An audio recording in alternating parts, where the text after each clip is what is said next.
इसी तरह के वीडियो पाने के लिए एंड जीके क्यूज के लिए सब्सक्राइब करें एंड सपोर्ट करें। धन्यवाद। स्वागत है आपका वर्मा कोचिंग JCERT में। और आज लेकर हाजिर है क्लास 7 का हिंदी पाठ 5 पोठी। ये इसके लेखक हैं वॉल्टर भेंगरा तरुण जी। बहुत ही अच्छी कहानी है। गांव देहात में होने वाले बरसात के दिनों में जब मछली मारने का दिन आता है तो किस तरह बुद्धन और उसका बड़ा भाई मंगल जो है एक दूसरे की मदद करके जल्दी जल्दी मछली मारने जाते हैं। ठीक है, वही इसमें पढ़ेंगे हम। और आपको बताते चले कि आप हमारे प्लेलिस्ट के माध्यम से सभी विषयों के chapter wise and subject wise question answer देख सकते हैं। और हमारे चैनल को आप फ्री में सब्सक्राइब कर सकते हैं, इसके लिए कोई पैसा देना नहीं पड़ता है।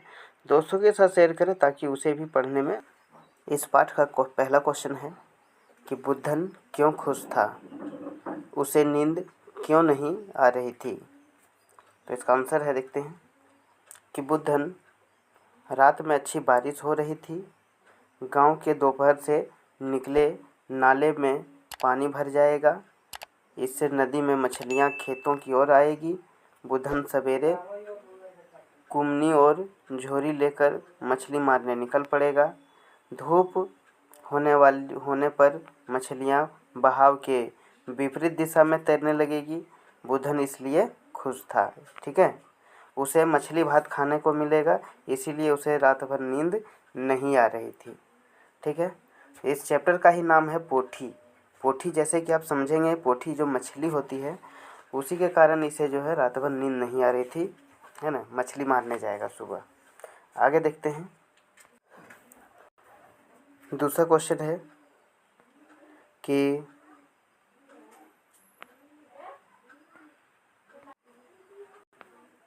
बुद्धन का आदर्श उसका बड़ा भाई क्यों था। बुद्धन का आदर्श उसका बड़ा भाई क्यों था, आइए देखते हैं कि बुद्धन का बड़ा भाई का नाम मंगल था। उसके रहते बुद्धन को किसी बात की चिंता नहीं थी। जो भी करना होता था उसके बड़े भाई ही करते थे। वह सिर्फ आवाज़ देने पर उनकी मदद करने पहुंचता था। बचपन से ही वह अपने बड़े भाई के साथ रहा, उसका प्यार पाया। अंत में बड़ा भाई उसका आदर्श था, अतः बड़ा भाई इसीलिए उसका आदर्श था। ठीक है, देखिए, जो तुम्हारी मदद करेगा वही तुम्हारा आदर्श बन जाता है। आगे देखते हैं तीसरा नंबर कि अब लोग खेती बाड़ी क्यों नहीं करना चाहते हैं, लिखें। तो देखिए कि अब जो है खेती में पूंजी ज़्यादा तथा आमदनी कम हो गई है। सिंचाई के लिए डीजल बिजली महंगी हो गई है। उर्वरक की कीमत दिनों दिन आसमान छूती जा रही है। श्रमिक भी खेतों में काम करना नहीं चाहते हैं। दूसरी ओर खेत से उत्पादित वस्तुओं की कीमत कृषक को नहीं मिल पाता। जिस वक्त उपज होती है उस समय उसकी कीमत कम होती है। उचित बाजार नहीं मिल पाने के कारण वस्तु का खरीदारी भी नहीं मिल पाता, जिससे आमदनी नगण्य हो जाती है, जिसके कारण लोग अब खेती बाड़ी नहीं करना चाहते हैं। ठीक है,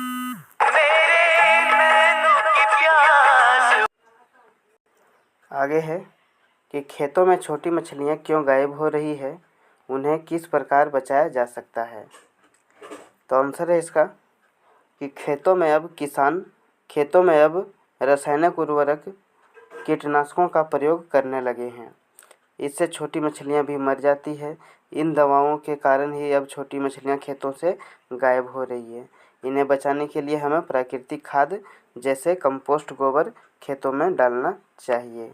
ठीक है, केचुआ खाद उसको कंपोस्ट गोबर होता है, उससे कोई न फसल को नुकसान होता है और न ही कोई मछलियों को नुकसान होता है। आगे देखते हैं पाठ से आगे में क्या बोला गया है कि बुद्धन का सबसे अधिक लगाव अपने बड़े भाई मंगल से था, है कि नहीं। आपका भी लगाव अपने घर में किसी से होगा, उनसे क्या लगाव है, क्यों है, बताइए। तो देखिए क्या है, हमें अपने पिताजी से काफ़ी लगाव है। वे हमारी देखभाल करते हैं, हमारे हर बात पूरी करते हैं, मुझे बहुत मानते हैं, इसीलिए मुझे उनसे काफ़ी मेल जोल है। ठीक है।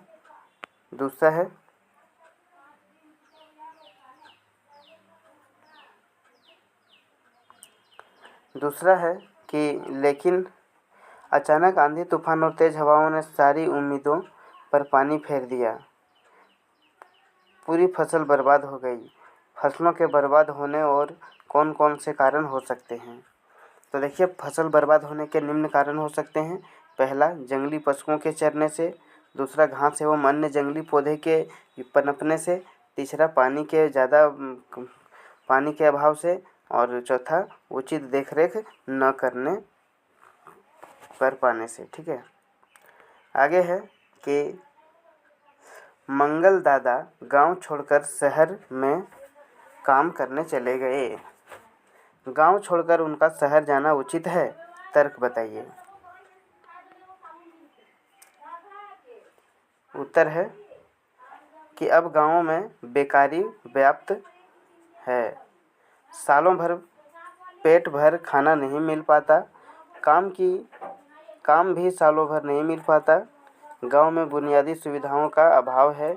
यतः मंगल दादा को गांव छोड़कर शहर जाना है। उससे उनके घर की खुशहाली वापस आ गई है। प्रति माह खर्च करने के लिए रुपए मंगल दादा घर भेजते हैं, जिससे उनका परिवार पूरक जीवन यापन कर रहा है। ठीक है।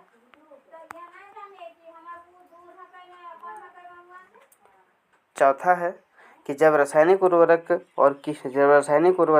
और कीटनाशक का चलन नहीं था, तब किसान किस प्रकार खाद का प्रयोग करते थे? तो देखिए, तब किसान नीम, सिंधु और करम के पेड़ की डालियाँ कीटनाशक के समान खेतों में गाड़ देते थे। पहले खाद की जगह कंपोस्ट और गोबर का प्रयोग किया जाता था। इससे जैव आवर्धन और पर्यावरण संतुलित रहता था। देखिए, उस टाइम क्या हुआ करता था। नीम, सिंधु, करम के पेड़ की डाली कीटनाशक के समान खेतों में गाड़ देते थे। 5वां नंबर है कि आज खेतों के रासायनिक उर्वरक और कीटनाशक का प्रयोग खूब हो रहा है। क्या यह उचित है? अपना विचार दीजिए। तो इसका आंसर है कि यह उचित नहीं है। इससे जैव विविधता प्रभावित हो रही है। पर्यावरण में कई जीवों का अस्तित्व मिट रहा गया है। कई जीव जंतु विलुप्त के कगार पर हो गए हैं। इसी तरह के और भी वीडियो पाने के लिए हमारे चैनल को सब्सक्राइब जरूर करें। कोई दिक्कत हो तो आप हमें कमेंट जरूर करें, आपका हम इस कमेंट में क्लियर कर देंगे। ठीक है। फिर मिलते हैं अगले वीडियो में अगले क्वेश्चन आंसर के साथ। तब तक के लिए वीडियो में अंत तक बने रहने के लिए आपका बहुत बहुत धन्यवाद।